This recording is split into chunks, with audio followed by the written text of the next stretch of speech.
the fall guy. Well, or Ryan Gosling. I'm there for any Ryan Gosling project. I mean, I'm the biggest Fall Guy fan. I mean, the old series that, you know, I just found out about like a day ago.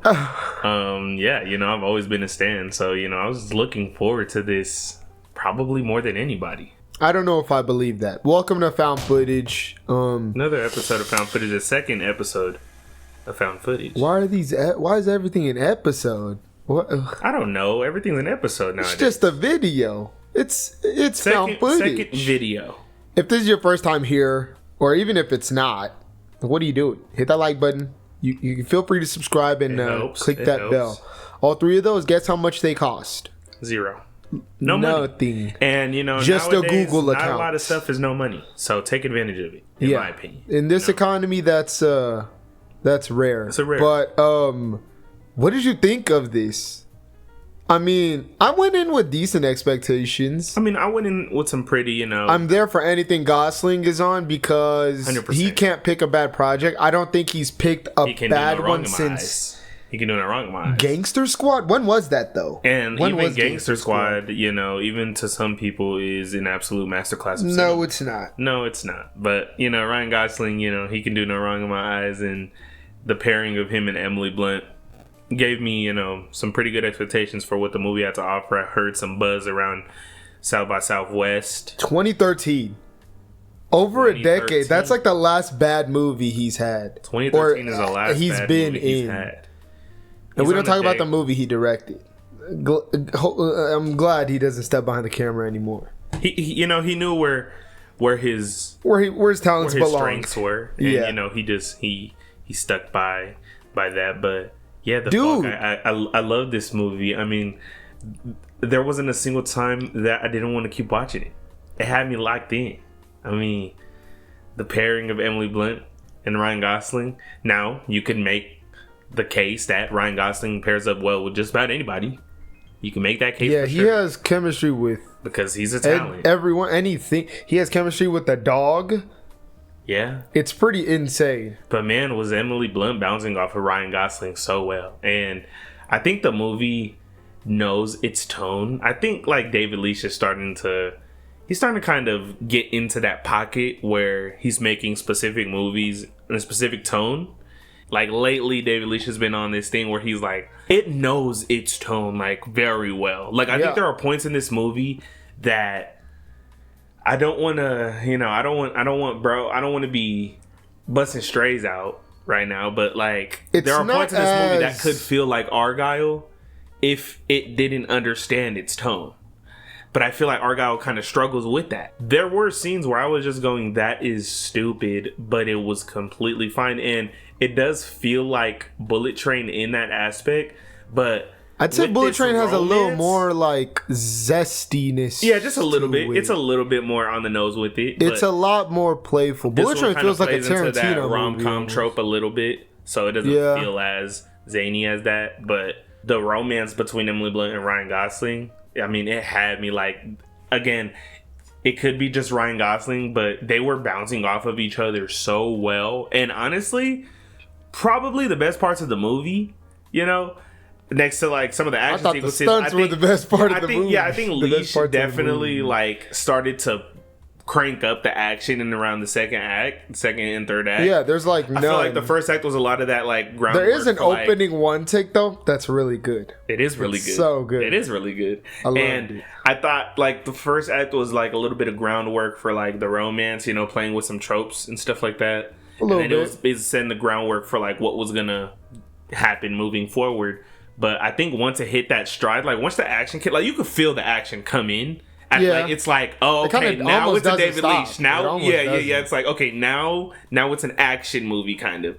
And, you know, I was really digging it all the way up into the third act. And the trailers kind of fooled me a little because I thought stuff was gonna like, they happened in different times. The story was told differently than it seemed like in the trailer. I was like waiting for this scene and I was like, oh, it's coming up because like that's what the trailers were like. It's coming up, but like no. I had to wait 30 minutes to get to that scene, and then the actual scene that I thought was coming in is a whole different scene. And like, no, for sure, I was like, there was one scene in specific that I was like waiting on, I was like, when does this scene play out? Because the trailers, it was like one of the first shots.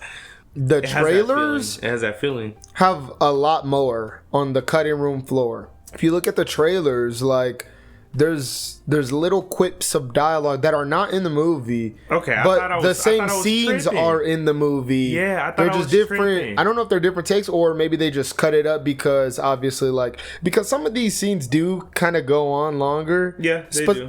Specifically in like the first act.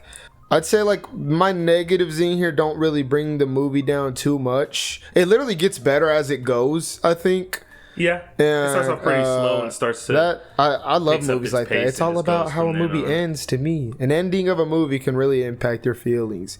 Like, do you want to walk out of a goated movie that ended horribly, or do you want to would you rather walk out of a decent movie that ended phenomenally? One of the key takeaways from the movie was just the straight up vibe that it was like going for. Yeah, the pace was really different. Had a specific vibe. The music, the sound. The soundtrack is amazing. The soundtrack is so good, and the way that they play into specific songs is fucking so funny. But I mean, it kind of felt like a 90s movie in a way, and I feel like because the movie understands that and gets that vibe right so well, I feel like it's just such a good time.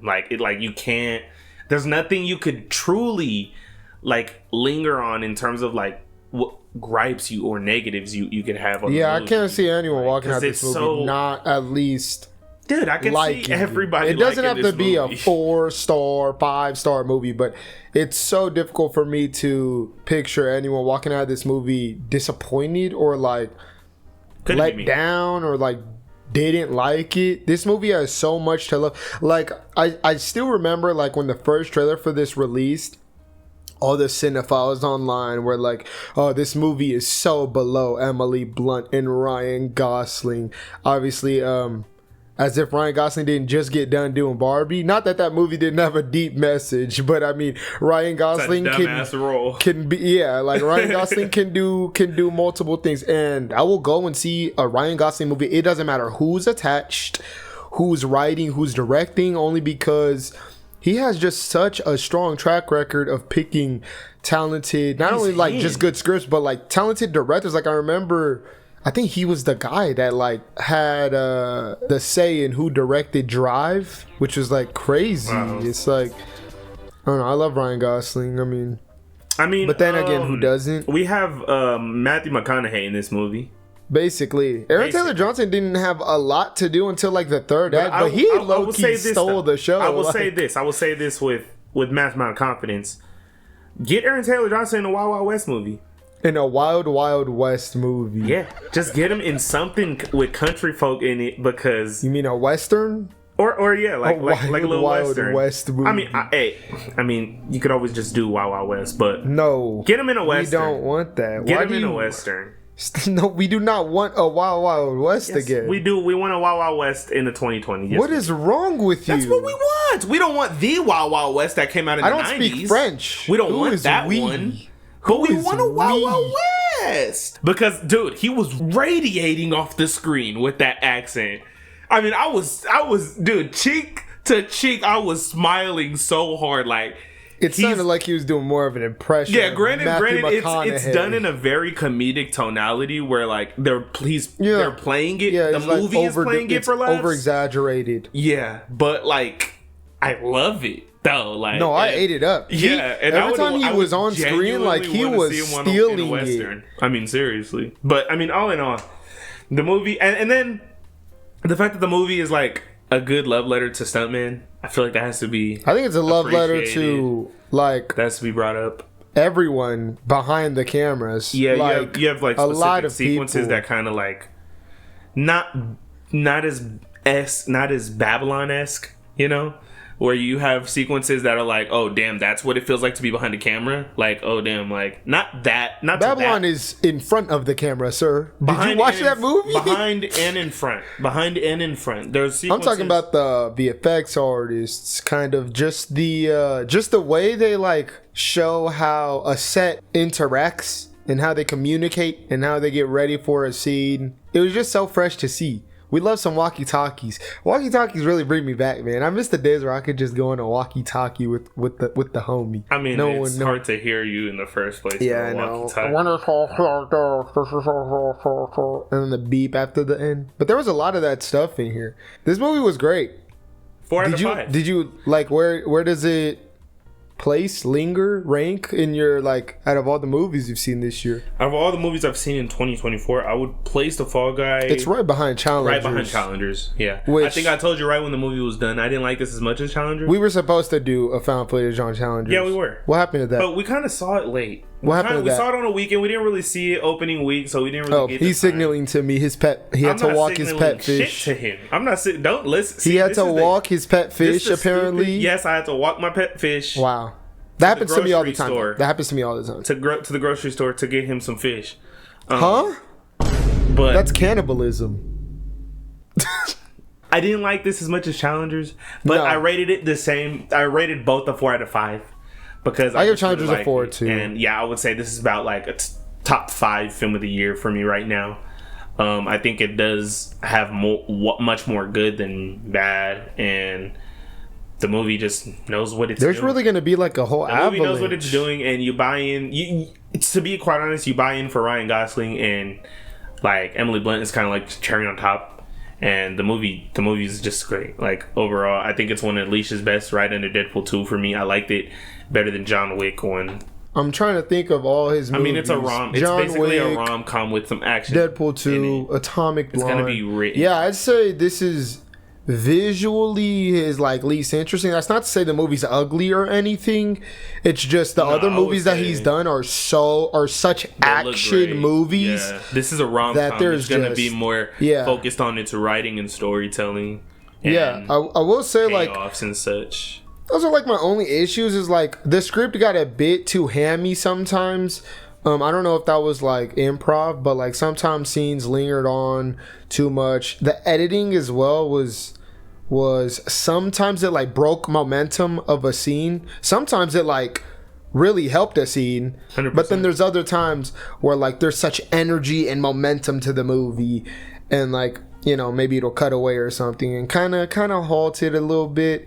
But it wasn't perfect. I didn't like this as much as Challengers, but it was much better than expected, and I think it deserves all the good word of mouth. I mean, it's just another project where you're just watching, smiling at Ryan Gosling, and David Leitch's directing work helps. Yeah, I gotta agree. I really enjoyed this. The set pieces were great. There's a fight in like a club that was so sick. Like the visuals of that fight. It kind of reminded. I think I turned to you and I was like, "Dude, this reminds me of Dread." It kind of a little bit. Oh, because the slow mo, the slow mo drug, and yeah. There's some cool set pieces in here. The third act has such great like stunts, and it's full of like explosions. It culminates pretty like really satisfyingly. There are still like shining components. I loved Winston Duke's involvement in here, and Aaron Taylor Johnson. There's a part of this story that I had no clue like going into the movie, so that was pleasantly surprising. But we thoroughly enjoyed it. I don't know if you guys have seen it. If you guys have, obviously leave your comments below. What'd you guys think? If you haven't, I'd say go see it. What would you get? I would say see it on the big screen. 100%. See it on the big screen. Now it don't got to be the biggest screen possible. Personally, we watched it at an early screening. We watched it in IMAX, and it was banging, especially that soundtrack. But I would just say go to a nearby theater, have a little, maybe make it a little date night, little rom-com. Yeah, it's really good. It's a really good date movie as well. It's a fun movie. You can stuff your face with some popcorn. You can have some laughs. Go see it on the big screen. I think, again, it's David Leitch's second best project in my opinion. Yeah, he knocked it out of the park with this. He hasn't made a single bad movie to me. Not one. Never. Straight bangers. Literally. But, you guys comment below your thoughts. If you haven't seen the movie, take our word for it. Go ahead, get a ticket.